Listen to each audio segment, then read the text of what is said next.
ओरोलीन, कोरोलीन, बोरोलीन, चोरोलीन कर बेचे जो बेचना, वो धर्म गुरु नहीं है, वो गुरु है। ना ना चोला ना आपने नहीं देखा है? ना ना ना ना ना साधु संतों का चोला, भगवा चोला पहनते हैं, आप चोला पहनने से कोई धर्म गुरु होता? कुर्ता पायजामा टोपी और शेरवानी पहन लेगा तो मौलाना बन जाएगा क्या? देश की जनता बहुत भारी है।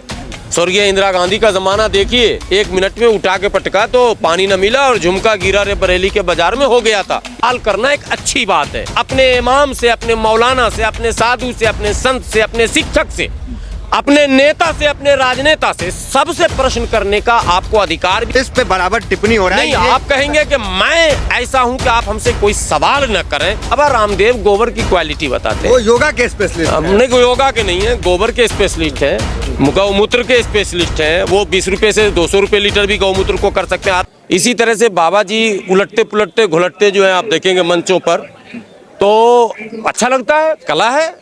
योग गुरु, योग कह बाबा जी ने खुद कहा, मैं नहीं कह रहा हूँ, बाबा जी ने कहा योग करोगे तो शांति मिलेगी, योग करोगे तो क्रोध कम होगा, योग करोगे तो लोगों के प्रति अच्छी भावना जागृत होगी। योग के अनेकों विशेषताएं और फायदे वो लगातार बताते रहे।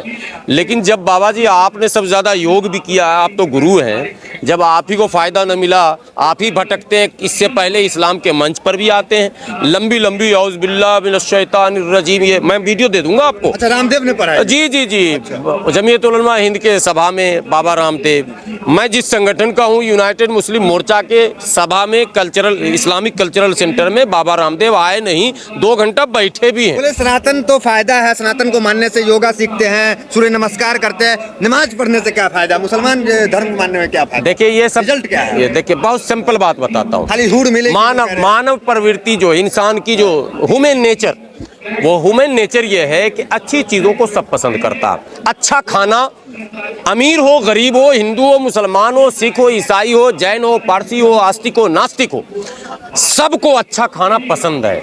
देश दुनिया किसी धरती पर किसी जगह रहता हो, अच्छा खाना पसंद है, अच्छा कपड़ा पसंद है, अच्छा मकान पसंद है, अच्छी मिठाई पसंद है, अच्छी चीज़ें पसंद है, अच्छी गाड़ी पसंद है। बताओ मेरे यार, जब आपका सब कुछ अच्छा है तो फिर पसंद आ क्यों नहीं रहा? कोई बंदा कड़वा चीज लठ के बल पर हमको खिलाए, तुझे ये खाना पड़ेगा, ये अच्छा है, कैसे खेलूंगा? आपका सनातन धर्म अच्छा है या आप हमें लठ के बल पर क्यों कह रहे हो? आप दिखाओ ना, दुनिया दिखा रही है, दुनिया दिखा रही है, दुनिया बढ़ रही है। आप कन्वर्जन को भी रोक रहे हो, आप प्यार पर भी प्रतिबंध लगा रहे हो।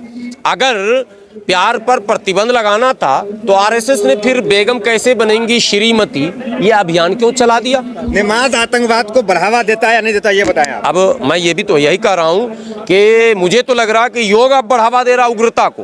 अच्छा। योग बढ़ावा अगर ना देता तो जितने भी बाबा से जुड़े हुए लोग हैं वो जो बातें कह रहे हैं वो आक्रोशित करने वाला, उग्र करने वाला, लोगों के को क्रोधित करने वाला, इस तरह की बातें कर रहे हैं। तो योग गुरु जब इस तरह की बात कर रहे हैं तो नमाज भी हम लोगों के नज़र में एक तरह से एक इबादत तो है, लेकिन वो योग की समान ही है। तो नमाज तो बुराई से रोकती है हम कहते हैं, और कुरान कहता है कि जो नमाजी है पंजगाना और जो वक्त की पाबंदी से नमाज पढ़ता है। जुबान पे लगाम कैसे लगाया जाए? लगाम वक्त लगा देगा। ये अस्तित्व संकट में इनका है। अब सुनिए, बड़ी बात कहने जा रहा हूँ, बार बार मैं कहने का आदी नहीं हूँ। मैं कह रहा हूँ जो लोग कहें मैं खतरे में, मैं खतरे में, मैं खतरे में, आपको बचपन में पढ़ाया गया होगा एक कहानी, एक भेड़िया चराने वाला बार बार जो है वो बकरी चराने वाला चिल्लाता था, दौड़ो दौड़ो भेड़िया आ गया। पब्लिक दौड़ती थी, वहाँ भेड़िया होता ही नहीं था। लास्ट में एक दिन असली में भेड़िया आ गया और वो चिल्लाया, दौड़ो दौड़ो भेड़िया आ गया। पब्लिक सोची अरे ये तो रोज चिल्लाता है, नहीं जाना, और भेड़िया आया और उसको शिकार कर लिया, खा पी के बराबर कर दिया। ये रोज कहते हैं हिंदू धर्म पर खतरा, हिंदू धर्म पर खतरा। लोग दौड़ रहा, जमा हो रहा, देख रहा, खतरा तो कहीं है ही नहीं। बड़े मजे में सब कुछ है, राष्ट्रपति से लेके और गांव के प्रधानमंत्री से प्रधान तक और मुख्यमंत्री से मुखिया तक सब तो हिंदू हिंदू नजर आ रहे हैं। कहाँ पर खतरा? कहीं तमाम देखा टटोला, कहीं कोई खतरा नहीं दिखा। ये बार बार चिल्ला रहे हैं एक वक्त ऐसा भी होगा कि रियल में खतरा होगा और ये चिल्लाएंगे और लोग विश्वास नहीं करेंगे और फिर इनका साधु संत कह रहे हैं तो कहीं तो कुछ होगा खतरा। कहाँ है? लोग दौड़ के देख तो रहे हैं, खतरा कहीं नहीं। हम लोग भी देख रहे हैं, टटोल रहे हैं, दूरबीन। जनसंख्या मुसलमानों की जो बढ़ रही है, इससे खतरा है? कहीं नहीं। देखिए, डेटा से हटकर बात नहीं करना। आरोप लगा देना बहुत आसान काम है, बोल देना बहुत आसान काम। मैं बोल दूं आपके 50 बच्चे हैं, ये कहते हैं 4 बीवी 40 बच्चे बोलते हैं ना। मैं आज आपके चैनल के माध्यम से कहता हूं, बाबा रामदेव जी और तमाम कथित तौर पर जितने भी संत इस तरह की भाषा का प्रयोग करते हैं, उनसे मैं पूछता हूं आप लोगों के चैनल के माध्यम से कि यदि 4 बीवी और 40 बच्चे भारत की धरती पर 1% मुसलमानों का भी आप लाकर दिखा दें तो निसंदेह मैं आपके सभी बातों को मानने के लिए बाध्य हो जाऊंगा। मैं फिर आपके सारी बातों को मानूंगा, जो आप कहेंगे। केवल आरोप मतलब जब हम लोग गिनाते हैं तो इनके खुद भाई, जो लोग ये बयान देते हैं, वो खुद अपने सगे 5 भाई होते हैं, 8 भाई होते हैं, 10 भाई होते हैं। मैं नाम किसी का नहीं लूंगा, सब लोग बड़ी परिवार के हैं। आपका जो संगठन है तो क्या वो रामदेव के खिलाफ कोई एक्शन लेगा? कोई एक्शन नहीं। हम लोग ऐसे लोगों का एक्शन लेने का नहीं है। भेड़िया एकदम हल्के लोग ही है। जिस आदमी को हमने इतना सम्मान दिया, लोग हैं पूरे देश ने, देखिए देश की जनता बहुत भारी है। स्वर्गीय इंदिरा गांधी का जमाना देखिए, 1 मिनट में उठा के पटका तो पानी न मिला और झुमका गिरा रे बरेली के बाजार में हो गया था। याद है आप लोगों को? जो वरिष्ठ पत्रकार है उनको याद होगा। झुमका गिर गया बरेली में।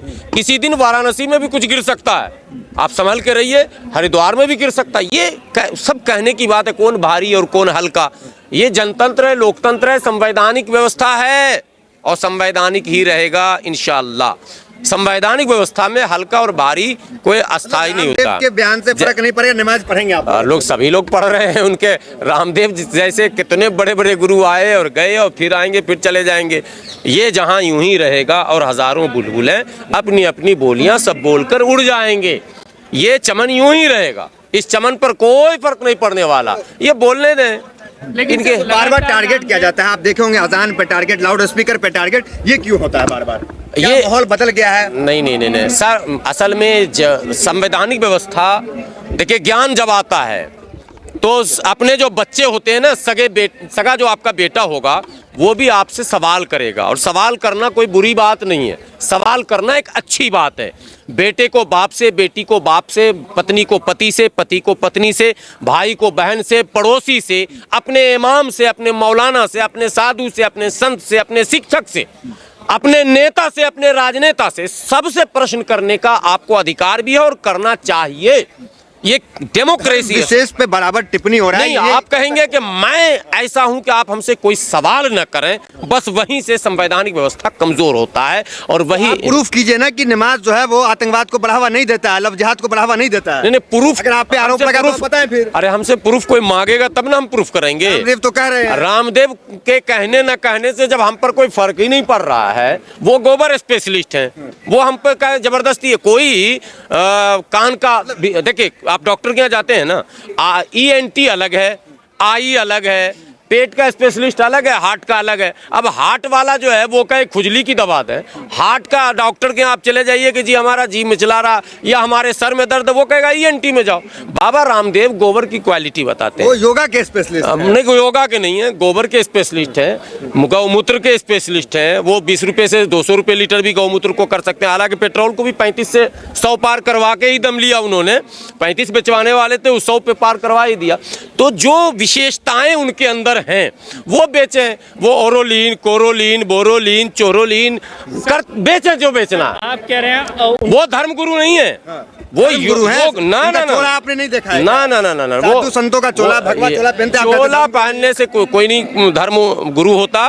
कुर्ता पायजामा टोपी और शेरवानी पहन लेगा तो मौलाना बन जाएगा क्या? नहीं, वो ज्ञान होगा तब होगा, इल्म होगा तब होगा।